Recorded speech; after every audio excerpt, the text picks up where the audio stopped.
자, 코너 진행하기 전에 두 가지 외신 속보 좀 전해드리고 가겠습니다. 트럼프 대통령의 구두 발언이 있었고요. 폼페이오 국무장관의 또 발언이 있었습니다. 트럼프 대통령의 발언은 이 주독 미군 감축안을 승인했고 야당에서는 반대 기류가 확산되고 있다 이렇게 했는데 재배치는 어디로 할지 아직 결정되지는 않았다 이렇게 표현합니다. 주독 미군 감축안 승인이 이 주한미군 쪽하고도 연관이 될지 그건 지켜봐야 되겠죠. 자, 폼페이오 국무장관은 홍콩 보안법 통과의 슬픈 날이다 이렇게 표현했고요. 새로운 대응 조치를 경고했는데 딱히 등장할 만한 내용은 지금 보이지는 않습니다만 일단 구두 발언 정도로 해석이 됩니다. 자, 이거와 연관돼서 우리 환율은 아직은 1,200원 밑쪽입니다. 1,199원 20전. 이래서 3080전이 하락하고 있고 원화 강세, 달러 약세입니다. 달러화가 약세를 보이다 보니까 국제 금값이 어제 온스당 1,800달러를 돌파했어요. 이것이 갖는 의미가 무엇인지, 포트폴리오를 좀 재편해야 되는지, 리스크 관리를 해야 되는지, 자, 전략을 좀 다시 한번 짜보도록 하겠습니다. 도움 말씀 주시기 위해서 SC제일은행 자산관리본부 홍동희 차장 나와 계십니다. 어서 오십시오. 안녕하세요. 자, 홍동희 차장님이 지금 시점에서 추천하시는 권고해 줄 수 있는 자산 배분 포트폴리오는 어떻게 될까요? 여러 가지 자산이 있습니다. 그죠? 예, 지금 현재 시장을 보시면 유동성이 다른 여러 변수들을 압도하면서 굉장히 위험 자산의 강세가 좀 지속되고 있다 그렇게 볼 수 있을 것 같습니다. 그렇죠. 뉴욕 증시를 보면은. 그렇죠. 그렇지만 이제 다른 한편에서는 단기적으로는 좀 리스크가 관리가 필요한 시점이 아닌가라는 생각이 드는데요. 네, 앞에 제가 외신을 잠깐 읽어드렸지만. 그렇죠. 예, 코로나 2차 확산세도 지속이 되고 있고 또 경기 회복 관련된 우려, 또 다양한 불확실성들이 있기 때문에 지금 V자 반등을 보인 어떤 금융시장과 실물시장 간의 괴리에 있어서 좀 변동성을 야기할 수 있는 부분이 분명히 존재한다라고 보고 있습니다. 그렇기 때문에 변동성에도 대비할 수 있는 포트폴리오를 구축하는 게 중요하다라는 의견을 계속 드리고 있고요. 제가 지난달에도 출연해서 말씀드린 적이 있는데요. SC제일은행은 자산 관리를 돕기 위해서 스탠다드 차타드 그룹과 논의하에 지금 보시는 화면처럼 모델 포트폴리오를 제시를 하고 있습니다. 이런 포트폴리오는 투자 성향에 맞춰서 구성을 하시는 게 중요하고요. 저희는 이제 다양한 성향별로 구분해서 이 포트폴리오의 구성 비율을 나눠서 드리고 있는데요. 지금 보시는 거는 적극적인 투자 성향을 기준으로 포트폴리오의 예시를 들었습니다. 주식의 50%, 채권 30%, 대한투자의 9%, 금 8%, 달러 3%로 자산 배분을 제시를 하고 있는데요. 이 내용을 좀 해석해드리면 향후 12개월 관점에서 경기 회복 기대가 여전히 높다라고 보고 있고요. 그런 걸 잘 반영할 수 있는 주식에 대해서 가장 선호를 하고 있다. 네. 그렇지만 채권, 금, 달러, 대한투자 같이 변동성을 방어할 수 있는 자산에 대해서도 적절하게 나눠서 가져가는 게 굉장히 중요하다는 의견을 강조를 드리고 있습니다. 그래서 지금처럼 이제 시장이 어느 정도 회복한 구간에 투자 성향에 비해서 내 주식 비중이 좀 과도하다라고 느껴지신다라고 하면 일부 비중을 덜어내서 여기 보시는 리스크 관리 수단 자산으로 좀 리밸런싱을 고려하실 수 있는 시점이 아닌가 그렇게 보고 있습니다. 네, 전체를 다 이제 포함해서 포괄적으로 보여주셨어요 화면으로. 근데 과거 같으면은 이런 포트폴리오 구성에 대해서 제시하면은 개인 투자자분들은 무슨 소리 아니야? 주식 종목 찾아야지 이렇게 하시는데 요즘은 워낙 스마트해지신 분들이 많기 때문에 다양한 투자 수단들을 강구하세요. 그러니까 큰 도움이 될 수 있거든요. 지난달보다 이 금 비중이 조금 변동이 있는 것 같기도 한데 분야별로 하나씩 디테일하게 볼까요? 네. 주식을 50% 비중 이렇게 제시하셨는데 역시 아무래도 유동성과 경기가 회복될 가능성은 열어두는 그런 부분이 되겠죠. 네. 이거 좀 풀어주시겠습니까? 네, 3월 급락 이후에 여러 가지 부양책이 나오면서 이제 유동성이 강하게 이제 주식시장에 투입이 됐습니다. 현 시점에서 이제 추가적으로 상승을 하기 위해서는 코로나 관련된 여러 가지 경기 불확실성이 완화가 되거나 아니면 현 시장을 견인해왔던 유동성의 힘이 계속해서 추가적으로 확대되는 그림이 나오면 가능할 수 있을 것 같은데요. 이 두 가지 모두 지금 단기적으로는 좀 불확실성이 좀 높아졌다라고 보고 있습니다. 코로나19 같은 부분은 예측이 일단 어려운 변수로 남아 있고요. 그리고 최근에 이 유동성 관련해서도 일부 둔화 조짐이 나타나고 있는데요. 일부 지수의 경우는 이미 신고가를 경신하는 등 시장이 좀 단기간에 굉장히 좀 가열되는 양상도 있었습니다. 그러다 보니까 연준이 유동성 공급에 대해서 좀 속도 조절을 하는 모습인데요. 최근 연준의 총자산 규모가 2월 26일 이후에 처음으로 감소세를 보이고 있습니다.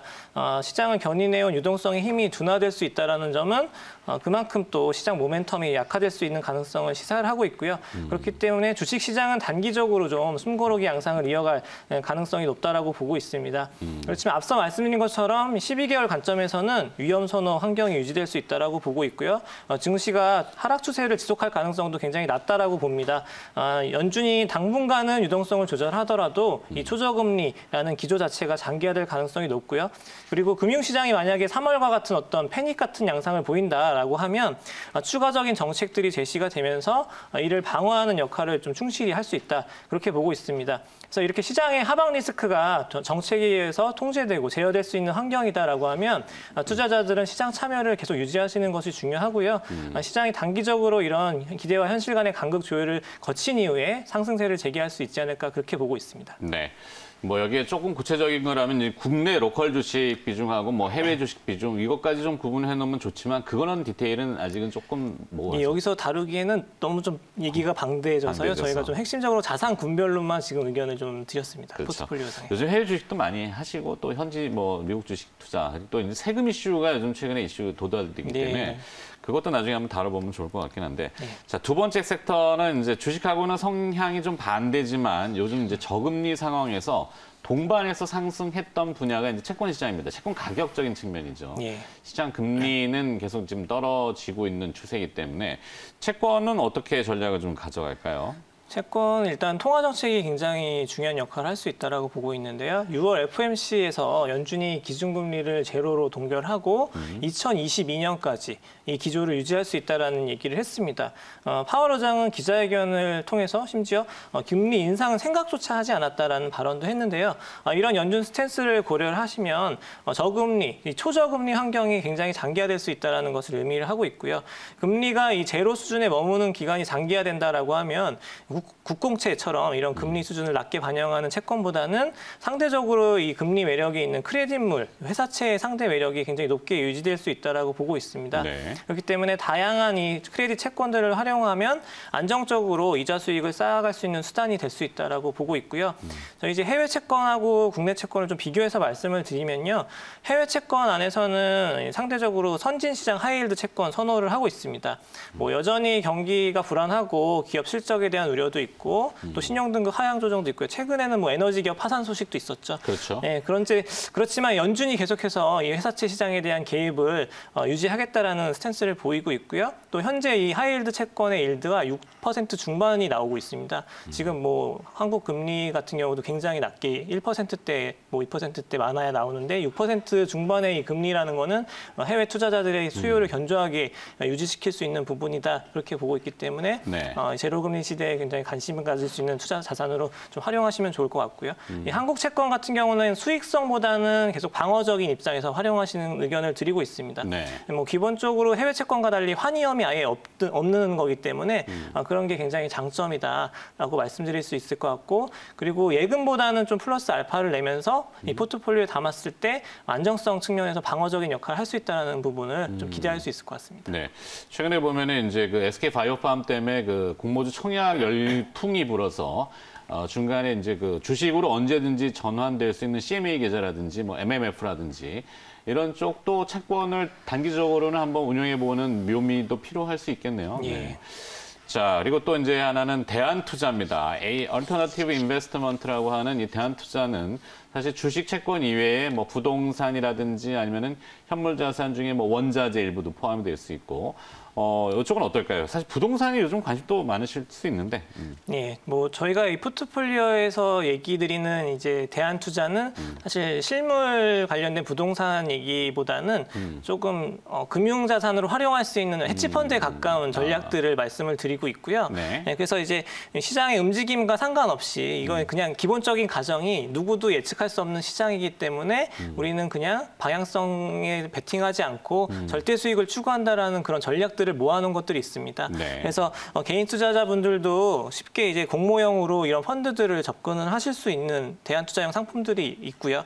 대표적으로 예를 들자면 뭐 주식 매수와 매도 포지션을 모두 양방향에서 활용하는 이 롱숏 스타일 전략들의 펀드들을 들 수 있을 것 같습니다. 대안 투자 전략은 저희가 뭐 수익 관점에서 이게 수익 기대가 높습니다라고 의견을 드리는 건 아니고요. 기본적으로 변동성을 잘 관리할 수 있습니다라는 쪽에서 좋은 의견을 드리고 있습니다.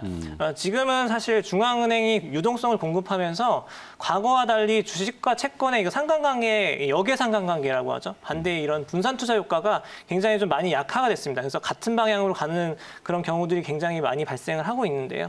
결국 이런 대안 투자 전략을 활용하시면 포트폴리오를 다각화시키는 그런 효과를 기대할 수가 있고요. 실제로 이제 글로벌 연기금들 같은 경우에는 운용의 안정성과 이 수익성을 좀 높이기 위해서 대안 투자 전략을 일정 부분 비중을 꾸준하게 가져가고 있습니다. 그래서 개인 투자자분들도 이 포트폴리오를 짜실 때는 일부 대안 투자의 비중을 고려하실 수 있고 그런 추세가 조금은 늘어나고 있지 않나 그렇게 보고 있습니다. 네.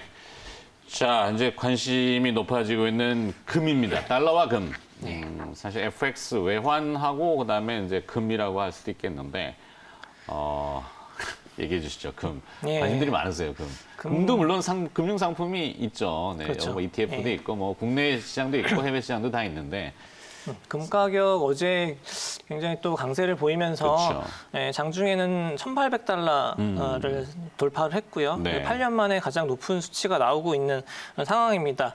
뭐 여러 가지 상승 요인이 있지만 두 가지 정도 들자면 안전자산 수요 그리고 이제 저금리 환경이다라고 말씀을 드릴 수 있을 것 같은데요. 이 코로나19라든지 뭐 지정학적인 리스크 여러 가지 안전자산 수요를 높일 수만 있을 만한 불확실성들이 유지가 되면서 금에 대해서 자금 유입이 계속되고 있는 상황이고요. 또 앞서 제가 이 통화정책 관련해서 언급했던 이 초저금리가 장기화될 수 있다라는 거는 이자를 제공하지 않는 금에 대해서 굉장히 긍정적으로 좀 작용하는 요인입니다. 그래서 네. 제가 지난번에도 말씀드린 적이 있었는데 금이 계속 국채와 경쟁을 해왔던 부분들에서 국채들이 오히려 마이너스로 가버리고 이자를 제공하지 않는다는 게 금의 상대 매력을 돋보이게 만드는 부분이거든요. 그래서 금에 대해서는 계속 선호 의견을 드리고 있고 금에 투자하시는 방법으로는 뭐 골드바 같이 이제 직접 실물금을 사들이시기도 하는데 뭐 부가가치세 수수료 더해서 굉장히 좀 추가 비용이 많이 나가게 됩니다. 그래서 네. 저희가 이제 금을 좀 쉽게 접근하기 위해서는 이 금융 상품으로 접근하셨을 때 소액으로도 투자가 가능하시고요. 금 선물을 활용하는 ETF 같은 상품은 이제 뭐 선물과 실물 간의 그런 괴리가 약간은 존재를 하지만 그래도 가장 쉽게 접근할 수 있는 방법이 아닐까라고 보고 있습니다. 네.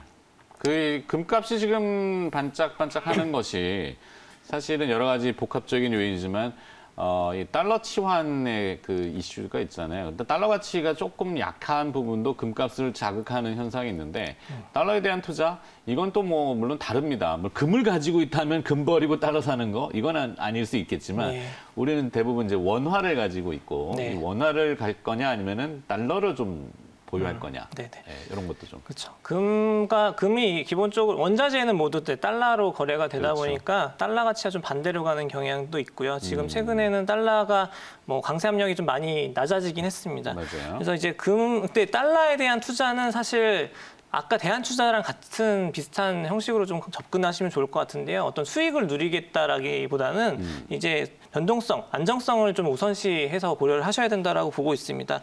원화 자산하고 기본적으로 가장 상관관계가 낮은 자산이기 때문에 한국 투자자들은 이 달러를 확보하셨을 때 기본적으로 리스크 관리를 할 수 있는 효과를 얻을 수가 있고요.